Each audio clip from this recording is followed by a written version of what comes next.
Chaim Baruch. Baruch.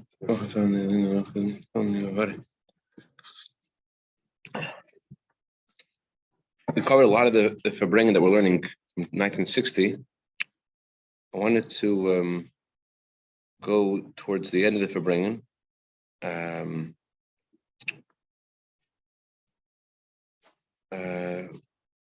The Rebbe is talking about how the previous Rebbe would send individuals to various places, and the goal was similar to what we learned about yesterday. Yesterday we learned about how when Hashem made the world, he was like, Hashem was compared to a person who wants to build a city, and there was all this water, and he can't find a place that would to make the foundation until he finds this big rock to put to place the city up. You were here yesterday, right? No. Yeah. So it says that there was this guy's trying to build a city, and he couldn't find any place to make a foundation until he found this huge rock, and upon the rock, he's able to make the foundation of the city. So in a similar way, it says that Hashem looking for something to, so to speak, lean the world against. And who did he lean the world against, so to speak? Our patriarchs and matriarchs. Abraham, Yitzchak, and Yaakov, they're the big rock. So we learned about this in our lives, that we also have a big rock. Our big rock is what we've inherited. We're the embodiment of Avraham, Yitzchak, and Yaakov, and Sarif, Rachel, and Leah. And our big rock is our inherited love, hidden love that we have for Hashem. That's our strength. As we're learning about in this discourse, that the meaning of strength is that you say this is the way it has to be, it can't be any other way, right? The previous Rebbe was told by his father when he began his leadership or began his work with the community that you have to have strength. His father said, "What does strength? Strength means? Strength means sacrifice. What does Mesiras Nefesh? What sacrifice mean? It means this is the way it has to be and can't be any other way." So in a similar way, in our lives, we have waters. Waters are the worries of trying to earn a livelihood, all kinds of physical concerns. So in order to maintain our equilibrium, in order to build our own city around the various worries that each of us has, the rock that holds our city up is our love for Hashem. That's our strength. And just like Hashem built the world around Abraham, so too we have to build our own world around that love. Like Bilam said in this week's Torah portion, he says, "I see them from the tops of mountains." That means our perspective through the prism of which we build our lives has to be from this perspective of that rock, of the steadfast love and commitment that no matter all just like it says that in Song of Songs, all the waters cannot extinguish the love of the Jew to Hashem, so too all the worries that we have for financial, material concerns, that can't diminish, it doesn't diminish, it's not able to diminish the strong love that a Jew has for Hashem. That's a basis for our city. That's what keeps it, that's the anchor for our city, our personal individual city. So in a similar way, the Rebbe says that's the meaning of the previous Rebbe sending emissaries to various cities. He sent them that they should be individually a great rock to build that city, to build that place. And he also had another program that he set up, that he would, during the summertime, the yeshiva students would do a sort of Jewish Peace Corps. They go to places, where there aren't any Jewish community, and not to live there, but just to visit and to try to just to touch the Jews in these places which are very distant from any Jewish community. This still goes on. I merited to do this several summers. So during their visits, they plant words of inspiration. They plant words of Torah. They plant a good deed, and then produce grows and fruits grows. There are trees producing fruit as a result of these visits. Sooner or later, until sometimes it takes a long time. Like a date palm takes, I think, 70 years for it to grow. So sometimes these students visit the place, they don't know what the impact of what they're doing is, but it takes a long time. Eventually, that there's fruit that grows out of these visits.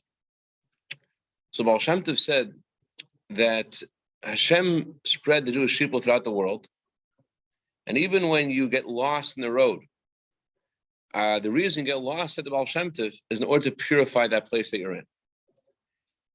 And it's also known, a famous story of the Baal Shem Tov about, if you want, I could send it to you. I did it's a very long story, a very fascinating story.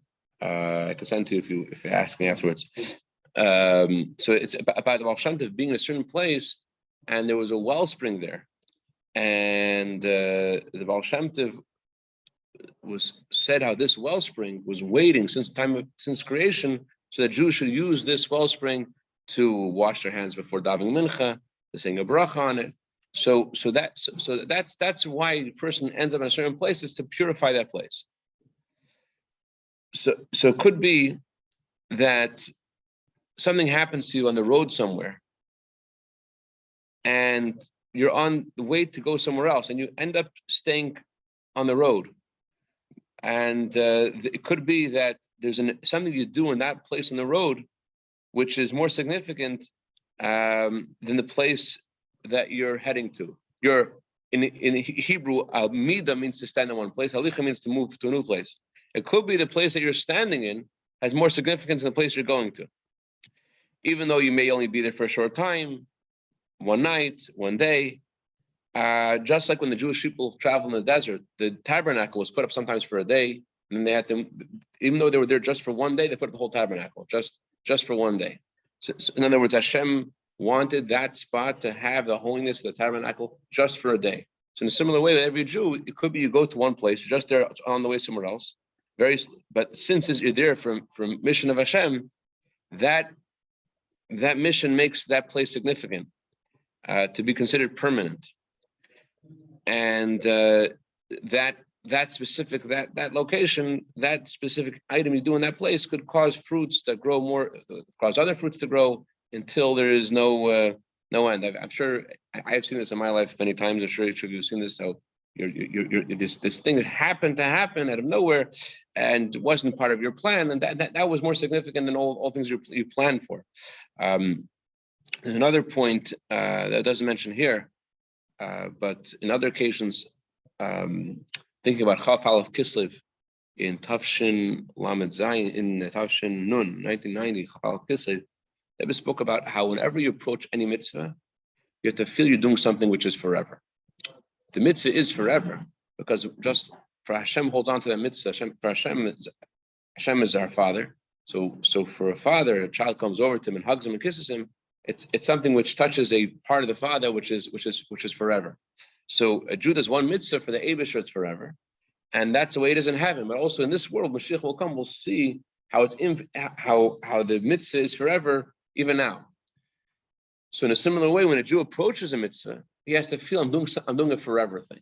I'm doing something which is going to lead to another mitzvah, which is something which lasts forever. Our approach to mitzvah has to be that it's a forever thing in every mitzvah. So. But the Rebbe is speaking more about practically how you go to a certain place and you plant a seed, and that seed grows, and you see fruits, and you actually could see the fruits. You could see the result sometimes, depending on what, depending on the speed of the impact. Sometimes it takes 7 years, as I said before, but sometimes immediately you see that there's good fruit growing there. Or in the same very same visit, or the next year you come back to the same place and you see a result of what you did the year before. Just like it says about the angels that visited Sarah, they said next year you have a child. Sometimes these emissaries go in the summertime. They go to some place, in the middle of nowhere in Yehupitzville, and they come to the next year and they see this growth. So the approach has to be, as a previous Rebbe said, when a soldier goes out to war, he goes out with the song of victory. And the song of victory is what makes this success. So Rebbe said that since we're now at a Farbrengen, a time of joy, time of Torah, that since they're leaving from this Farbrengen, this will add success in their entire trip and the return from the trip, in addition to the power of the one who's sending him, which is the Rebbe. So the Rebbe concludes and gives them, all those who are traveling, a bracha. An interesting caveat. There is a term in Hasidic lexicon which is usually very negative. It's called yeshus. Yeshus means to, it's sort of like arrogance. Yeshus literally means a sense of self. But Rebbe says they should go on their mission, and they should be able to have Yeshus. They should have some of that Yeshus, some of that. They should recognize their impact. They should say, "This is what we accomplished." It should be so noticeable that they are able to accomplish something, that they should be able to have the Yeshus to say, "This is what we did." Okay. And that will, of course, by freeing the sparks of holiness in their specific location they're going, that speeds up the whole point of creation. Okay, now let's go now to the end of this Farbrengen. The Rebbe began the Farbrengen saying that there are different kinds of celebration. There's a celebration we have on Shavuos, we got the Torah. There's a celebration we have on Simchas Torah, the joy of the Torah. But the salvation of Bais Taamuz, the celebration of Bais Taamuz, is a celebration for the salvation of the Torah. So, in conclusion, this Farbrengen there also addresses this point: how this celebration of Bais Taamuz is about the salvation of the Torah. The Friedrich Rebbe said, if you're looking at the souls of Jews, you can't differentiate between one Jew and another. So, although it would seem that there's some celebrations which are more associated with people which are more observant and more knowledgeable in Torah, and therefore they celebrate the Torah a different way. But if you're looking at it from the perspective of the soul, we're all equal. And although it may seem that it's hard to put the greatest Torah scholar on the same level as a simple wagon driver, but that's a fact.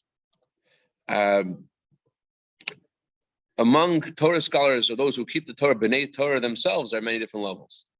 There are those who learn the simple meaning of the Torah, those who learn the secrets of the Torah. So, and the Arizal says that there are 600,000 explanations of each level of Torah. The Gemara talks about 70 ways of learning one item in Torah.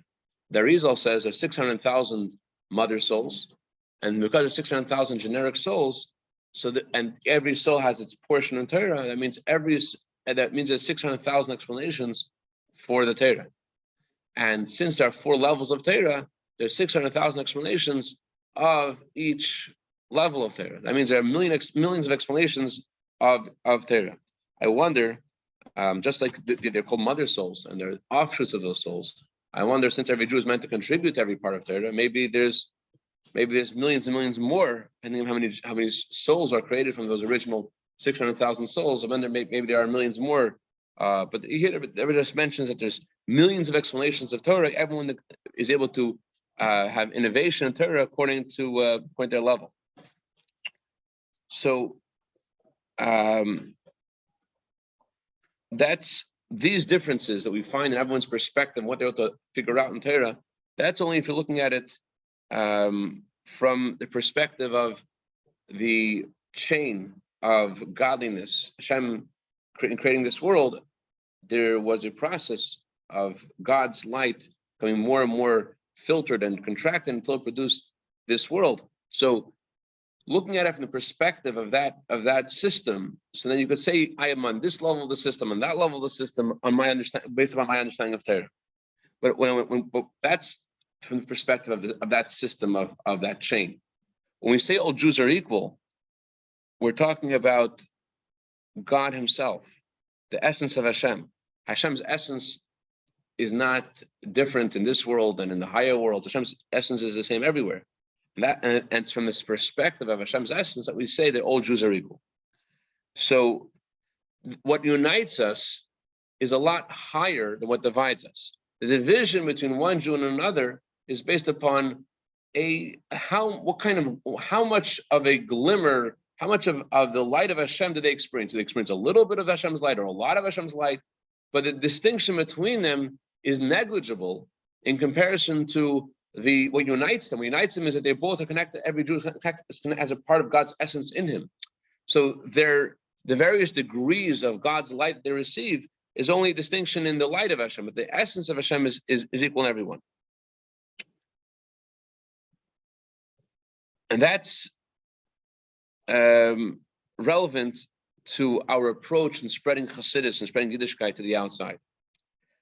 When you have to influence somebody who is in the state of being in the outside, or if you have to influence the outside part of yourself, right? There's not just the outside of the world. There's also within ourselves. There's a part of us which is interested, and a part of us which isn't interested, which is distant.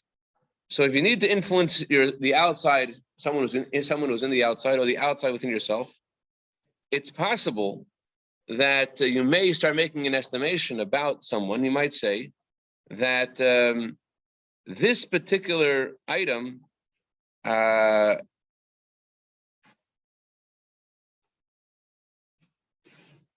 you need to start estimating the person you're speaking to, because in order to give them the right message, you have to really understand who that person is.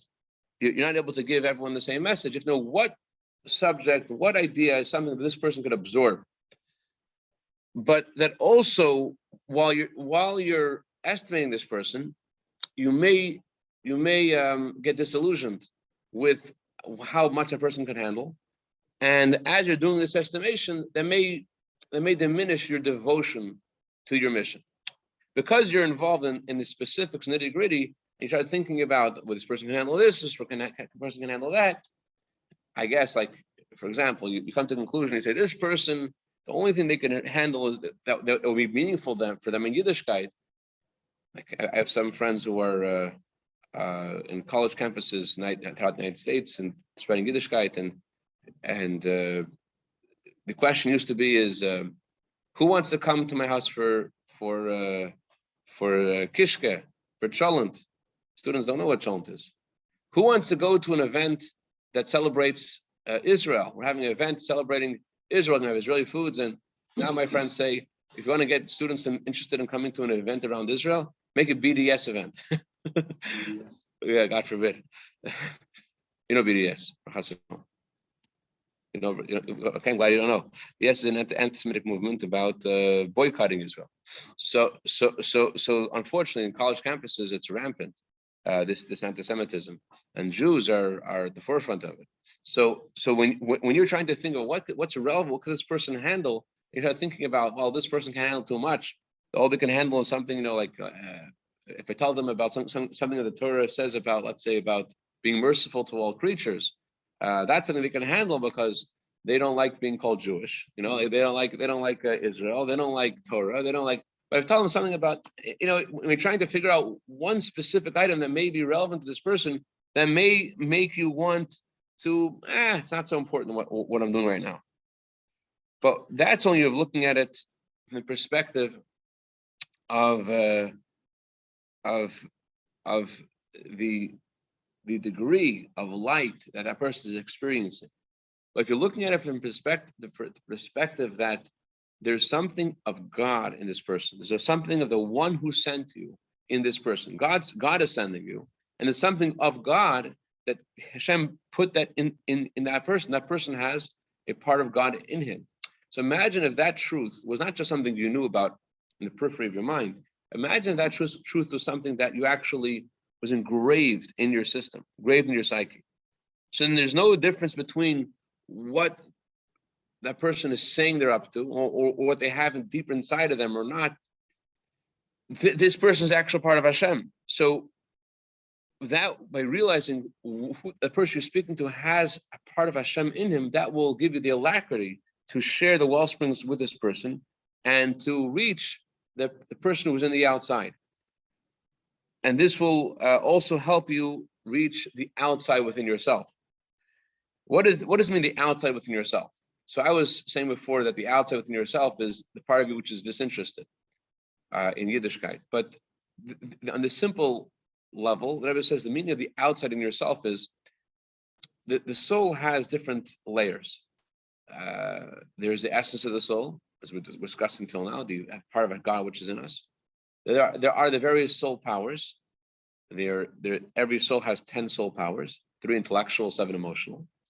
Beyond this 10 soul powers, there are also kochas pimi, there are also inner strength that we're able to uncover based upon different kinds of challenges that we may experience, different kinds of things that Hashem sends our way, and based upon the different kinds of things that Hashem sends our way, we discover kochas, discover inner challenges that we didn't know about before.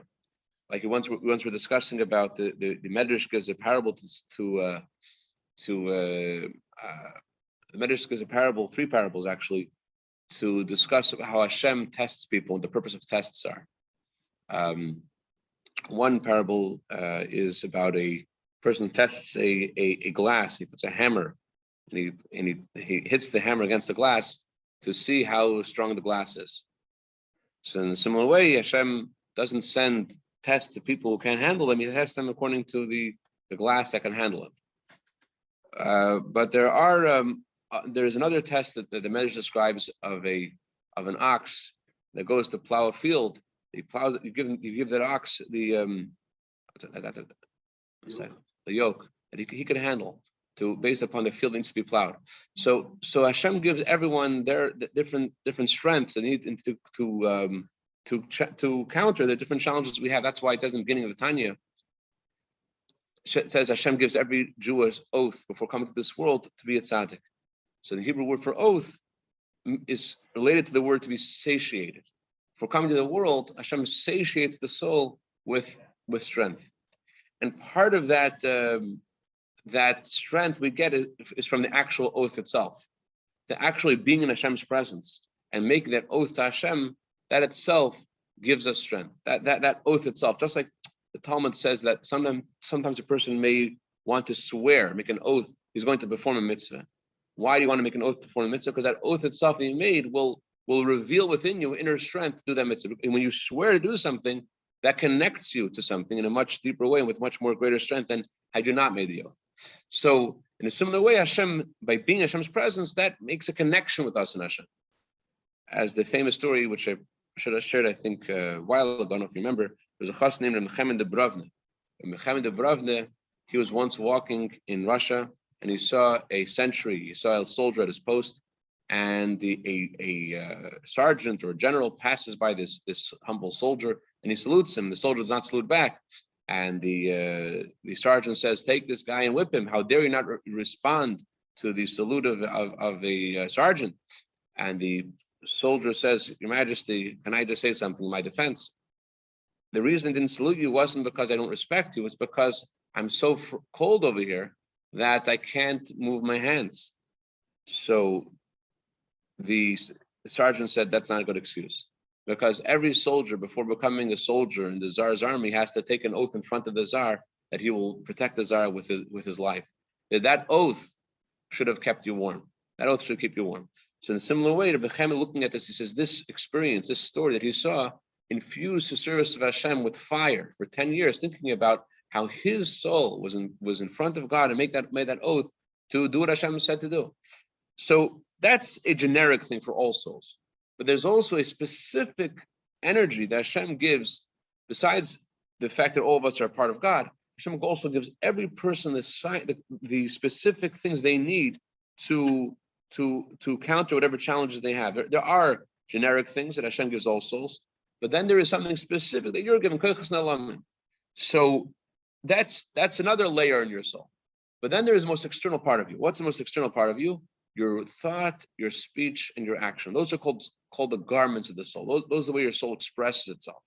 So when you want to reach the outside of yourself, you want to reach the garments of your soul by having an influence on a Jew who's on the outside. That will have a symbiotic effect on your getting control of your own self. By you reaching out to another person who's in the state of the outside, Rebbe says, that will allow me to also upgrade the way I speak, the way I act, the way I think. It's my reaching someone on the outside will enhance my own outside. And bottom line is that by influencing the Jew on the outside and influencing the outside of yourself, we will fulfill the mission of the one who sent us, with the power of the one who sent us. And then we will see the fulfillment of the promise that Mashiach heard from Baal Shem Tov. Mashiach's soul ascended to the chamber of Mashiach the second night of Rosh Hashanah in Taf Kuf, Taf Reish Nun Vav. And when he ascended to the chamber of Mashiach, he asked Mashiach, "When will you come?" Mashiach answered, "When you spread the wellsprings, your wellsprings, to the outside." So that's what Mashiach was told, but the Baal Shem Tov was told. But it wasn't just for the Baal Shem Tov. Baal Shem Tov told this to his students, and the students told it to their students until it reached us, to our generation. So we have to spread the well springs to the outside both within ourselves and within others. And through this, we'll see the fulfillment of Mashiach's promise that when we spread the well springs to the outside, then Mashiach will come in a way that's matam sarat tvach, in a way we could see it. L'chaim, l'chaim l'bracha. Any questions, comments? Okay. Shabbos.